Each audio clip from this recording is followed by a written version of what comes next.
relative-wise, noticed on your chain, that looks like a grandpa? My dad. Or your dad? Mm-hmm. Oh. Talk about the importance of getting that chain. That chain's hard, first and foremost. My dad was one of the biggest influence on me in life. When I was young, I lost him at like 15, but he was like a big influence on how I carry myself, certain values I have. So I just felt like that was important because he's gone, that I represent my dad. I love that. What do you feel like is the most important lesson he taught you? He just taught, like, never give up, and then you ain't broke the law until you got caught. I like that. You ain't broke the law until you got caught. That's hard. Have you put that in any song yet? Yeah, I sneak it in there. I just snuck it in a couple songs. I don't want to motivate or be acting like that I support people breaking the law, though. I mean, shit. I don't want to say. We all break the law every day. I don't want to say I support people breaking the law. I'm just telling y'all what my father taught me. That's the game Pops gave me, man. I mean, shit. And power corrupts, but absolute power corrupts absolutely. What was that again? Power corrupts, and absolute power corrupts absolutely. Okay. Yo, it's your boy Hakeem, and you are watching Our Generation Music. And today, man, I got a very special one for y'all. My boy, Skilla Baby. What's up, my guy? How you doing today? Right before this, we were having a very deep basketball conversation. Not really that deep. So I got to start this off with asking about your favorite basketball team and who they are. My favorite team is the Lakers. But I'm a Kobe fan. Okay. I'm not a Bron fan. I'm a Bron fan of how he play, but I'm just in a He-Man Bron haters club. You're official member of the Bron Hater Club. Yeah. I feel that. I saw him in person, and I wasn't amazed. And then one moment happened when he had like this rundown block, and he came from behind and swatted the shit out of some shit. I'm like, damn, this nigga still got a little twitch in him. You know what I mean? I really found my deep hatred for Bron in like 05 when he played the Pistons and just single-handedly beat them by himself. And it just was like, damn. Yeah. So it's like, he fucked with my city type shit. Yeah. I love that, man. It was really you rep Detroit to its fullest. You and Tee Grizzley, you guys just dropped the project. And my favorite song off of it is Gorgeous. That song is amazing. I've been seeing all of my homegirls, they've been posting it, like all the little IG baddie hoes, they loving that song right now. Everyone's loving the project and everything. Talk a little bit about, the importance of you and Tee Grizzley, making that project. I feel like the project was important for the city overall, but I feel like it just showed people that we're better together. And like, you can get stuff done by yourself, but like as a city, as a whole, we're better together. I feel like that's what the project showed. Yeah, and I agree with that. I think, if you look at all the other markets in music, like Atlanta or like New York or things like that, like they're always coming together and show each other love. And I know it wasn't like that for a while in Detroit, but I love seeing like the newer guys actually doing that. These chains is crazy. I know there's a place Babytron had put me on to get your buffs from out in Detroit. So I gotta ask, when you got that first label advance, what was the first thing you bought? The first thing I bought, I did get a chain. I got this chain. Did you already go in there and get it right away, or like you had hey, this money's coming, I need this chain lined up, like, you know what I mean? I already was getting a chain, but the money helped. I already was getting a chain though. I got a lot of stuff. I got a new Benz house. I did a lot of stuff. For real, but I invested my money for real. That was the most important purchase I did, was like investing my money in certain stuff, houses and stuff like that. People, creating my own business for music and all that. That was the most important purchase. That's amazing, man. Do you remember like the first like expensive bill like that you had to pay for after you got signed? You're like, oh shit, this shit like 2-3 bands. Like what bill? Like at a restaurant. Heck yeah. But I was already paying expensive bills, but it'd be like I look after my homeboys or somebody that's coming with me. Now I pay the bill every time. I don't mind doing it because I can, like, but now I just like, all the bills expensive to me now. Like, sounds like a bar. All the bills expensive to me. We were also talking too before all this. We had a lot of time to kind of chill and get to know each other before the interview, because like getting the frequency and everything in here was crazy. And we even seen my man's put a smoke detector back in the crib. But we're talking about clothes wise, and you know, you went to H. Lorenzo yesterday and you wasn't really vibing with the place. I suggested a few spots like Dover Street Market and also Bodega. What do you usually look for when you're about to go shopping and shit, like in a spot? I try to be semi-different with still being like streetwear. I try to look for pieces that maybe you might see somebody in, but for the most part, you ain't gonna see nobody in. So I just don't want to look like anybody without trying to veer off and be super different. Yeah, because there is that fine line of like, I feel like people right now, like they have that thought of like, oh, I don't want to look like anybody else, and then they'll put on some crazy shit, and I'm like, I know you just like married to this thought of like being super different, but it's okay, bro. Like you don't have to wear that crazy rainbow hat or whatever the fuck you got on. What are some of your favorite brands? I see you got some Rick Owens. I really didn't like Rick's at first. Then one of my close friends put me on them, and I just fell in love with them. I love Micah Mary. Okay. I'm starting to like Celine more. I got a lot of Givenchy stuff. Oh, my favorite brand right now out of all of them is Who Decides War.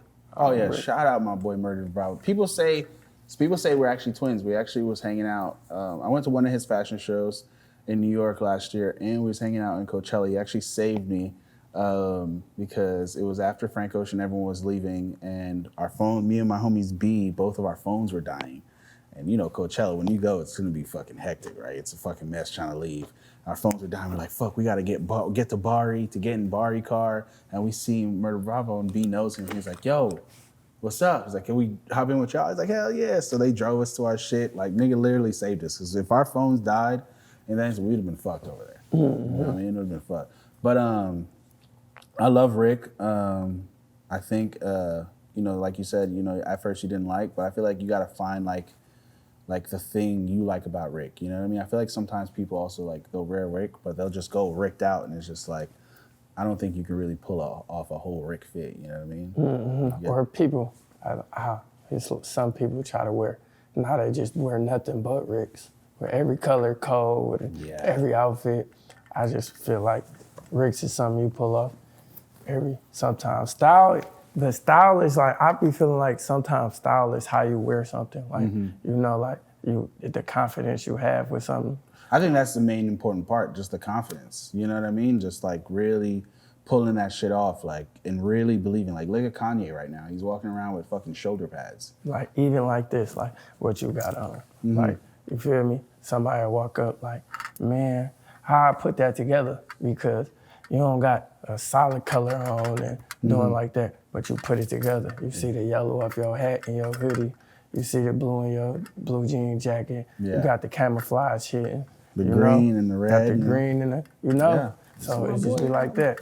My boy B, you know what I mean? Stop playing with Skilla Baby, man. Another thing too is, you know, you got Rolling Loud coming up. Miami, the littest one, the best one. The whole weekend's probably gonna be a crazy vibe for you. I'm already knowing. You know, talk a little bit about that, you know, getting ready for that performance and everything. I just appreciate, like, people that brought me out for Rolling Loud a couple times, but I appreciate Rolling Loud for putting me on there and giving me my own stage and platform to showcase my talent. I know that's big. Like, certain things, I'm a person that I'm humble about a lot of things, but like Rolling Loud, I just want to be, show that I'm really appreciative that a lot of people get to showcase their talent there, but everybody don't get to showcase their talent. 100%. I think it's a big staple in an artist's career these days. Like, yo, I got my Rolling Loud set. Like, we finna turn up. Like, it's finna be a movie. And especially the Miami one. I think, personally, that's my, like, favorite. That's where it started, you know what I mean? That's the vibe. Like, like being down there, just I don't know, just the food, the women, the after parties, like it's a whole different vibe, man. I love rolling out Miami. You know, you were recently dropped a song with Luh Tyler, and also too, you came out at a show at the EchoPlex a couple days ago. I'm mad as hell I missed that. He had damn near brought out so many different people. Yeah, I'm sure that green room was crazy. I went in the green room for a while, met a couple people, seen people I knew, but I tried to. Everybody else was sitting behind the stage. I stayed in front of the stage, had my ski mask on. I would just really want to. I like seeing shows from the crowd. Oh, Like I put my ski mask on and still got noticed by a couple people, but I think the chains will give it away. I tucked my chains though. I tucked my chains, and I had on these glasses, had on ski mask, and people still noticed me though. But I like just enjoying. I wanted to enjoy the show. A couple of my favorite artists was there, and I just got to watch Wow, them. who else are some of your favorite artists that perform? NoCap was there. I think Yeah. Callie, that's how you pronounce her name? Yeah. Callie. Luh Tyler. Like, it was just certain people was there that performed that I always wanted to see and show. So I got to watch it from the crowd, and it was amazing to me. You know, I love that because like you gotta also still be a fan of this and be a fan of rap and fan of hip hop. And that's like me too. Like I do have the luxury of going on stage, but I'll like go on stage for a second and then I'll like, if I know you have a great visual aspect to you, like I'm gonna go watch from the crowd because I know it's best to see it from the crowd, you know? See it from the back and see it from the crowd.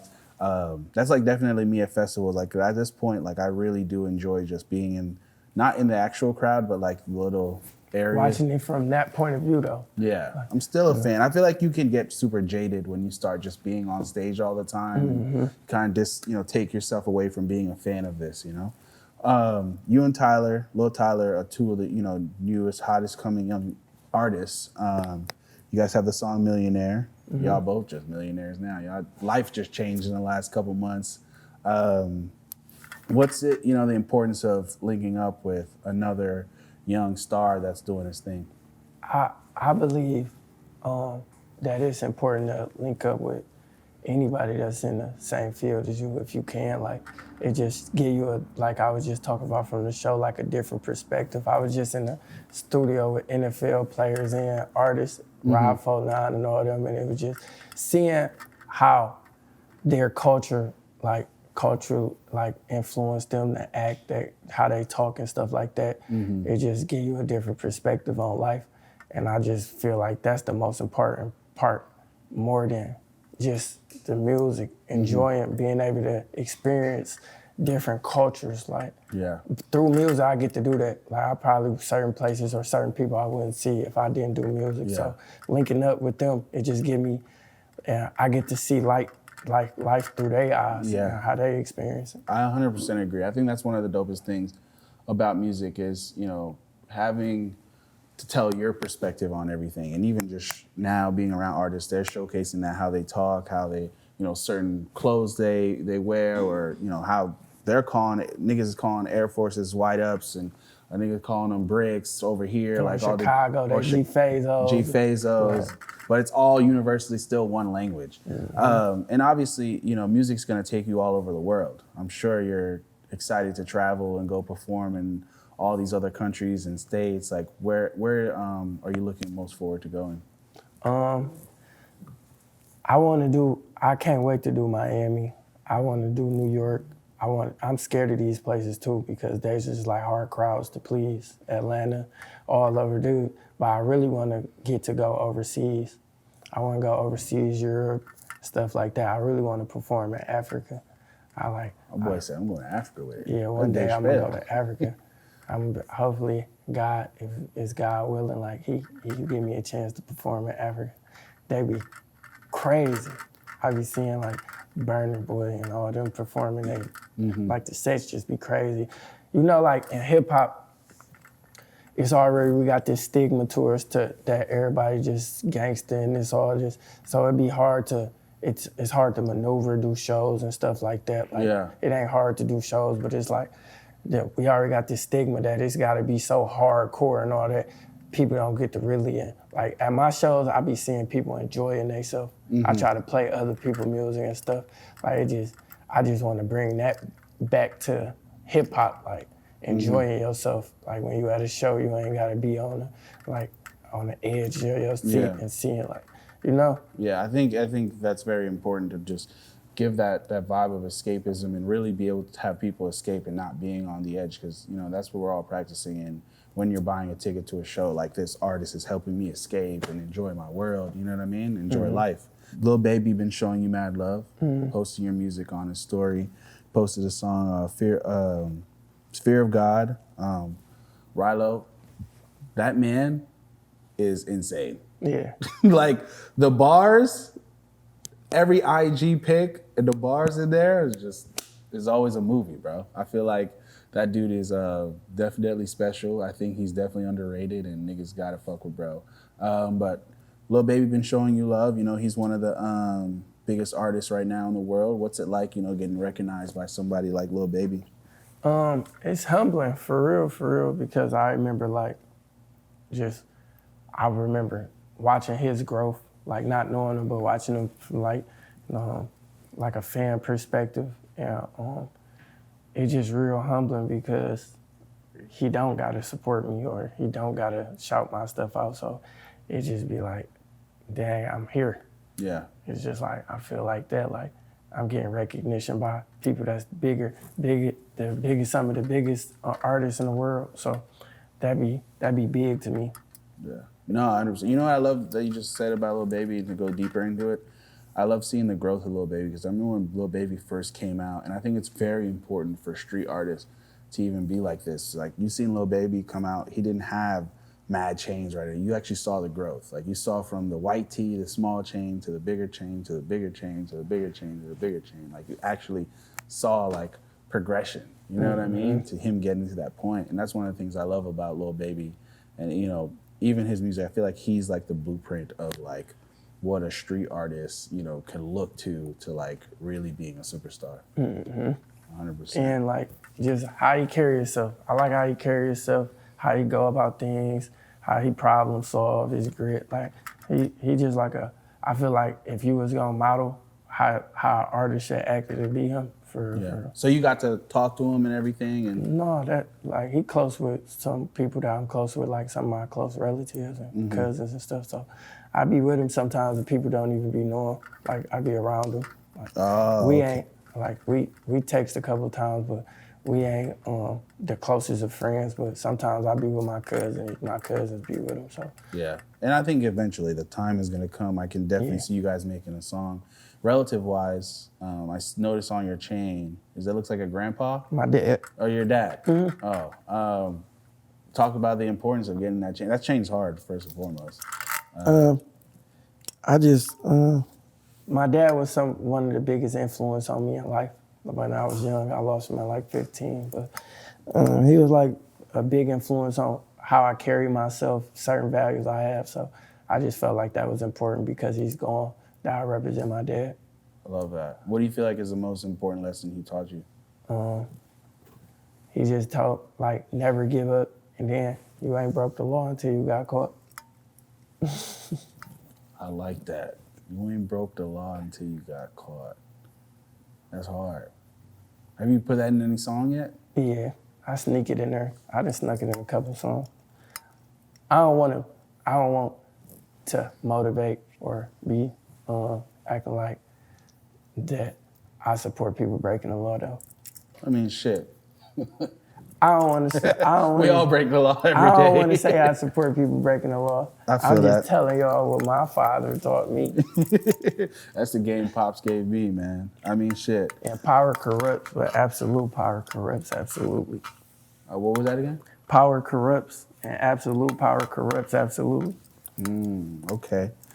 Another dope song because you, G Herbo, but also what was up about it is you guys went back and forth. Gave me a little bit of Watch the Throne, Jay-Z, Kanye vibes with the back and forth and everything. Talk about the importance with rapping with someone like G Herbo, because G Herbo I think is one of the most underrated rappers. Like, I think G Herbo is very underrated, and I think G Herbo's personality is underrated too, because he's one of the most humblest people I know.